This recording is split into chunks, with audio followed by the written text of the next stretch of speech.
I want to take a moment to do something to recognize a few folks. First of all, I would like to recognize all of the folks that are waiting on us today, that are delivering their food, that are cooking our food.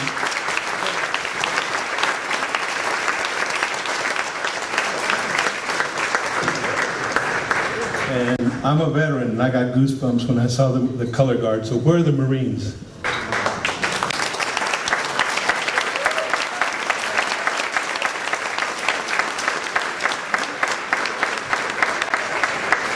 And I also got goosebumps when I heard my team do the start.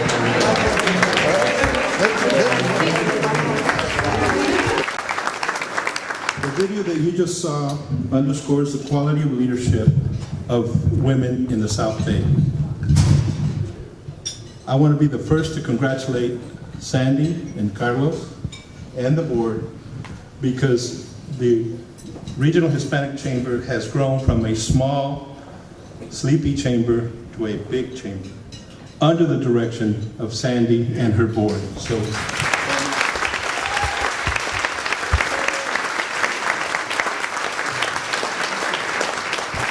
as past chair of this board, I have watched it grow from across the bay, because my office is just right across the bay here. And one of the things that you learn about Sandy is once you work for Sandy, you never stop working for Sandy.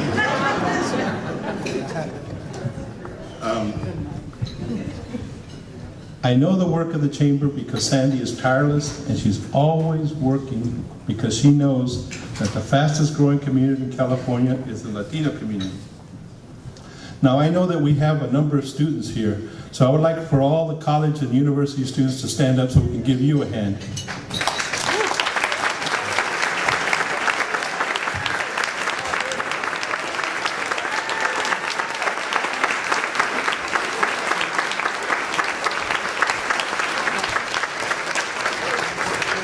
These folks are our future, but they're our future today. By the way, I'm a graduate of Cal State University, Sacramento. I'm very proud of that too, although it was a number of years ago, as you can tell from my hair. Today, 1/2 of all the children in California's public schools are Hispanic.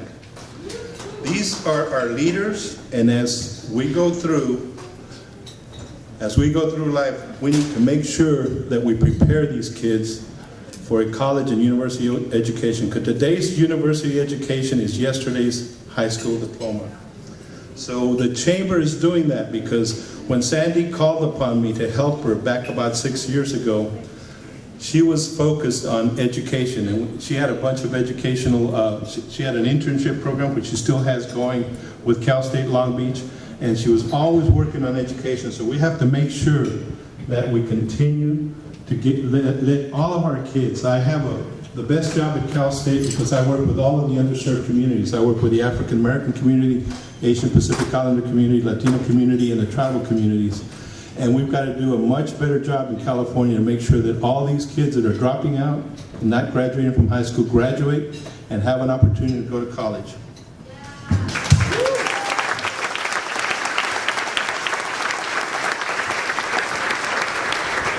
So tonight, you saw the video, you're going to meet 9 role models for all of our kids. And they're nine women that we can be very, very proud of, and I'm very, very proud just to be up here to be able to say a little bit about them and to present them with their award. I also want to thank all of our sponsors, because it doesn't happen without, where's the step and repeat is outside. It doesn't happen without the help of all of your sponsors, okay? And so I want to thank all your sponsors and all of the folks that support the Regional Hispanic Chamber throughout the year, not just at this dinner.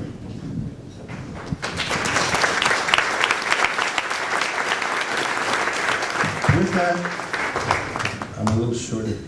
With that, we'll get on with the recognitions. Our first honoree is Mujer Gubernamental, a woman that represents government. Dr. Suja Lowenthal was elected to represent the 2nd District back in 2006. And after serving an unexpired term, she ran unopposed in 2008. As the video mentioned, she was born in Madras, India, and came here with her mother, who was part of a visa program for nurses, because we still have a nursing shortage in this country. And she did get her master's from UCLA and also from Cal State University, Los Angeles. So she's a CSU grad also. And we're very, very proud of her. I get to see her on TV about once a week on Channel 13. And so, Sergio, would you please come up?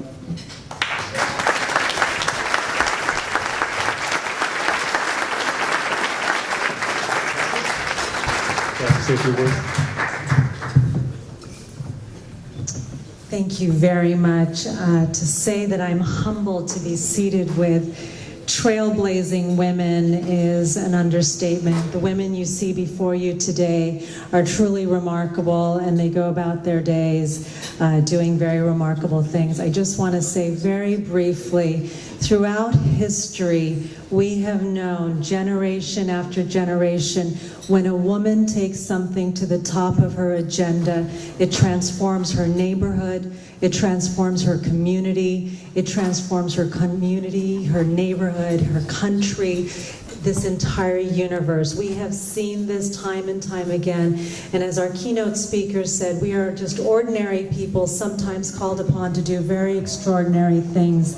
And my earliest memory was of my school playground in India. I was in first grade, and we had noontime workers. They were called noontime workers. They were the lunch staff, the kitchen staff. They were all women, and they wanted to protest injustice, and they had a sit out, and they all sat in the middle of the playground.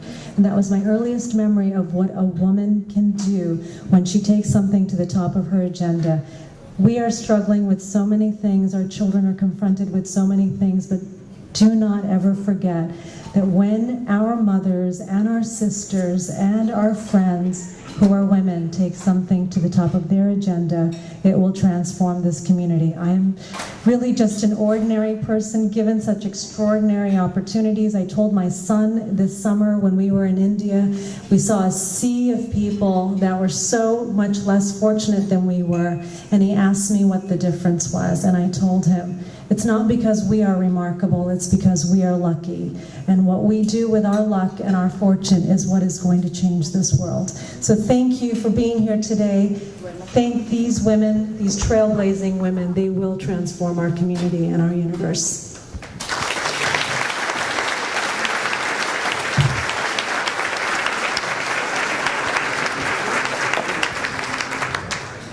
Our next honoree,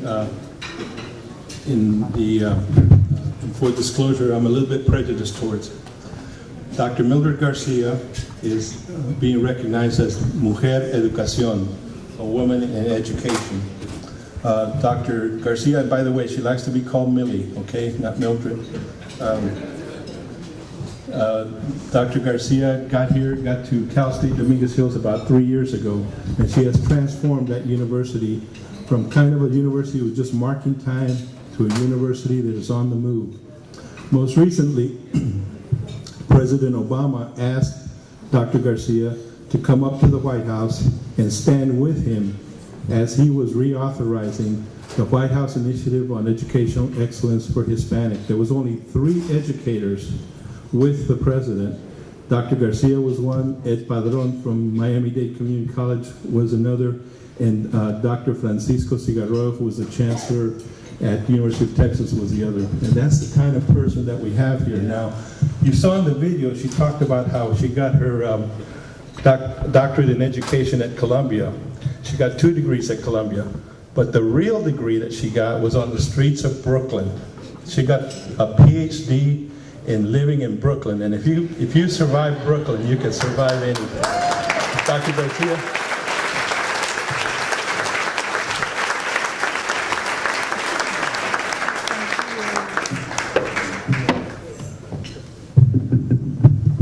Thank you, Jorgito. He's been such a wonderful mentor since I've gotten to California, and thank you to the Regional Hispanic Chamber of Commerce.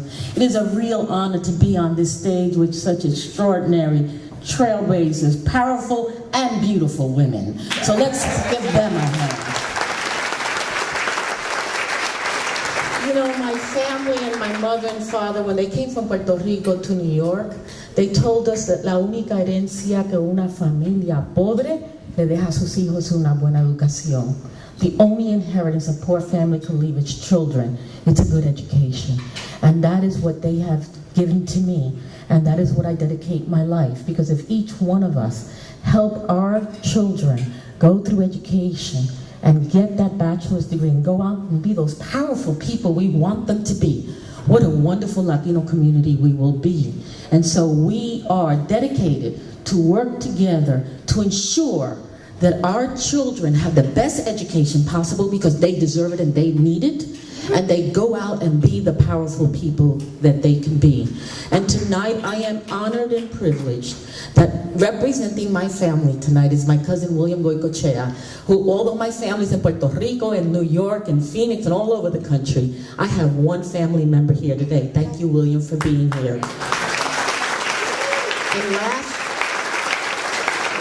but not least, I dedicate this award to Cal State University Dominguez Hills, my students, my faculty, my staff, my community, who I am honored to serve.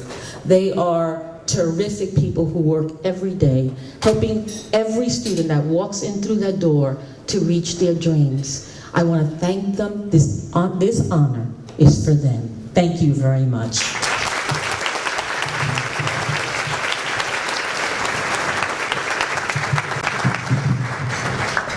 Told you I was prejudiced. Our next honoree is Mujeres Desarrollo Económico, for Women in Economic Development.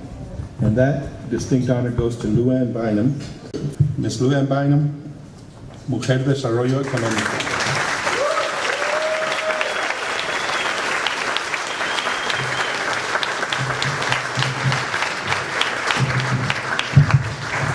Thank you very much. Thanks, Sandy and the board for the Regional Chamber for your passion and your commitment and stepping up to the plate in this region to reach out to Hispanic businesses, something that we are trying to do more in our Small Business Development Network that we oversee for Los Angeles. I also want to thank my family for being here, my husband Jim, my son Joshua, my sister Ditter, that's her nickname. But more importantly, could I ask the Long Beach City College A team for the Small Business Development Center Network to stand up, please? These guys commit every day, 24/7. They do the heavy lifting for us. They're the ones that really deserve this reward, and I'm honored to work with them. They challenge me every day, and thank you for being here tonight, guys. Thank you. Thank you,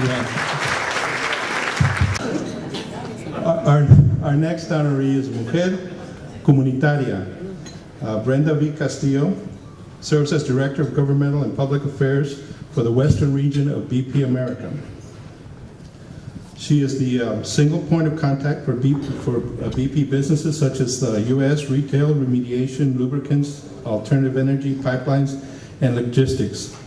Also, for fair disclosure, I'm from Texas, and we have some pipelines that belong to BP that run through our ranch, and so I'm a big supporter of BP. She oversees several multi-million-dollar community investment programs, which includes the LA County Museum of Art, and educational outreach programs, process technology and chemistry technology scholarship programs. STEM is the most important thing that we can embed in our children. If a child takes algebra, if a child takes science, they're going to qualify for college and they're going to go to college. And so these programs are very important. She also works very closely with Cal State Dominguez Hills. So without further ado, Brenda Castillo.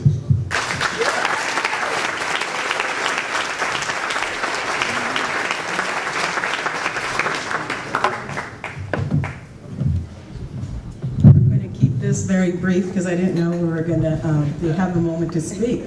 But first of all, I would like to thank Sandy and the Board of Directors from the Regional Hispanic Chamber for their commitment and dedication. So please let's give them an applause.